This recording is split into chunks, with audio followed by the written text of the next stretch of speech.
हमारे पास एविडेंसेस हैं, उसके माध्यम से जो भी वहां के सीओ होंगे, जो भी यहाँ के नगर निगम के पदाधिकारी होंगे, सब पे टारगेट किया जाएगा और किसी को नहीं छोड़ेंगे। और इस सरकार को इन सब का मुआवजा भी देना पड़ेगा, इनको फिर से बसाना होगा। ये केंद्र सरना समिति ने प्रण लिया है।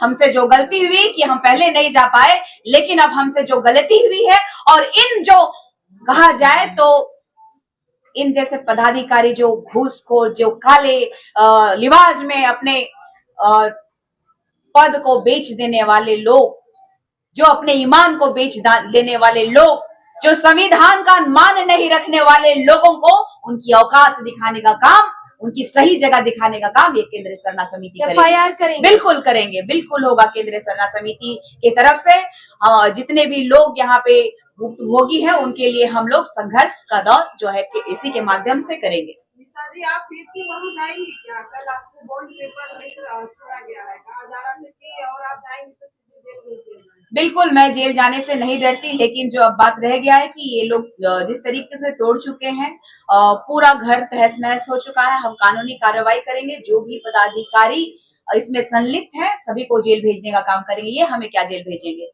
इस देश के मूल मालिक हम लोग हैं और हमारी जमीनें छीनी जा रही हैं। इसका जो संविधान के तहत जो हमारे लिए ये कर्मचारी रखे गए हैं, उन कर्मचारियों को बताने की अब समय आ गया है। चाहे यहाँ के डीसी हो, चाहे यहाँ के सीओ हो, चाहे यहाँ के पुलिस प्रशासन पदाधिकारी हो, सबको बताने का अब समय आ गया है कि हमारे साथ अब अत्याचार और शोषण करना बंद करें।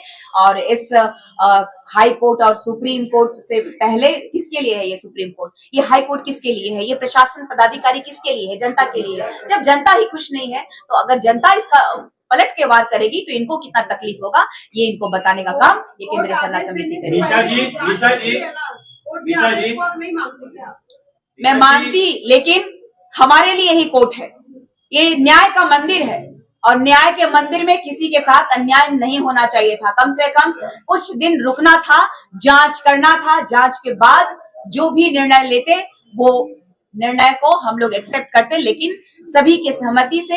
इसीलिए लगातार कहते हैं कि ग्राम सभा होना चाहिए। बिना ग्राम सभा के आज ये जमीनें जो छीनी जा रही है, सबसे बड़ा दुर्भाग्य है कि हमारा जो कस्टमरी लॉ है उसको अगर इस 5th शेड्यूल के तहत अगर लागू किया जाता, पेशा अधिनियम 1996, तो किसी की माई का लाल में इतना औकात नहीं होता, किसी पदाधिकारी में इतनी औकात नहीं होती कि हमारी 1 इंच भी जमीन वो लोग एक्वायर कर लेते। लेकिन दुर्भाग्य है हम आदिवासी लीडरों का, जिन्होंने अपना ईमान बेच दिया है, जिन्होंने अपना कहा जाए तो अपना कुर्सी बचाने के लिए हम सभी को दरकिनार कर दिए हैं और अपने जो भी पार्टियां हैं उनके गुलाम और चमचे बन करके बैठे हुए हैं। दुर्भाग्य है इसका। उस अंचल को क्या कहना चाहेंगे जिस अंचल के माध्यम से इतनी सारी आज जो लोग झेल रहे हैं दुख को, उस अंचल के बारे में, बड़गाई अंचल?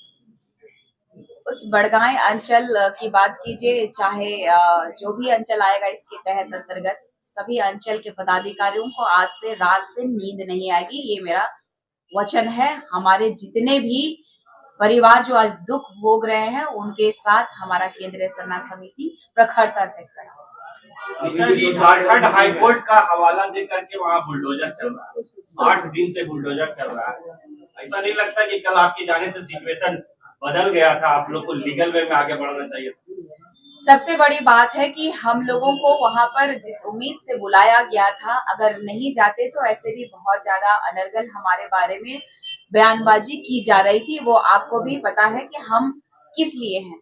हम जनता की आवाज को अगर नहीं सुनेंगे, अगर जनता के पास नहीं पहुंचेंगे, अगर हमारे लोगों का दुख को नहीं सुनेंगे तो कौन सुनेगा। अगर मैं डर जाऊं कि अगर वहां पे हाई कोर्ट का या फिर सुप्रीम कोर्ट का या फिर प्रशासन का या फिर कोई नेता का वहां पे अगर दबाव है, तो अगर मैं डर करके वहां नहीं जाऊंगी और अपने लोगों का बात को नहीं रखूंगी तो फिर कैसे हम जन के प्रतिनिधि बन सकते हैं। हम लोग प्रतिनिधित्व कर रहे हैं समाज का, समाज के परिप्रेक्ष्य में काम कर रहे हैं और हम जनता के बीच में, उनके बुलाहट में, उनके दुख में, उनके दर्द में जरूर जाएंगे और किसी भी सिचुएशन में लड़ने के लिए जाएंगे, चाहे वो हाईकोर्ट हो।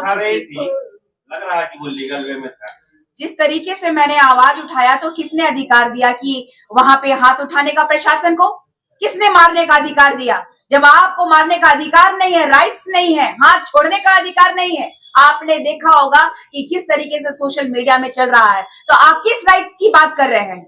अगर मैंने कहा है, उग्र होके कहा है, तो मेरा अधिकार है भाई, मेरा जमीन है। कोई अपना जमीन, अपनी बीवी, अपनी जोरू, कोई अपना बच्चा देता है क्या? नहीं देता है, तो हम कैसे दे दें? आपको भी कोर्ट जाना चाहिए। देखिए, हम कोर्ट गए, हमारे लोग गए हैं, ऐसी बात नहीं है कि नहीं गए हैं। हमारे लोग कोर्ट गए और कोर्ट के माध्यम से इस पेपर को भी दरकिनार किया गया।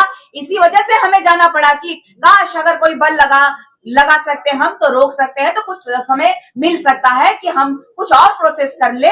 हम इसलिए गए थे, उनकी उम्मीदों पे खरे उतरने के लिए गए थे, उनका आंसू पोंछने गए थे। हमारा दुख जो दिखा कल, उनका दुख देख करके हम बसीज गए थे, जो कि हमारा आक्रामक रूप आपको देखने को मिला। अभी भी 2-4 घर टूटने बाकी है, क्या उनको बचाया? अगर शर्म बची होगी इन लोगों में तो कुछ समय के लिए 2 घर को कम से कम छोड़ देंगे। और इस सरकार को अगर जनिक सा भी लज्जा आती है कि यहाँ के आदिवासियों के साथ खिलवाड़ नहीं होना चाहिए, तो शायद 2 घर बच जाएगा, तो 2 घरों का जो अरमान है वो नहीं टूटेगा। मुझे लगता है कि 2 घर है जो बचा हुआ है, या 3 घर बचा हुआ है, वो मुझे लगता है कि सरकार को संज्ञान में लेते हुए स्टॉप कर देना चाहिए। अगर ये न्याय का मंदिर अगर वाकई जनता के लिए है, तो न्याय का मंदिर को भी अविलंब स्टॉप करवा देना चाहिए था। मुझे लगता है कि इतनी बुलंदी से आवाज पहले उठाई जाती तो जरूर रुकता।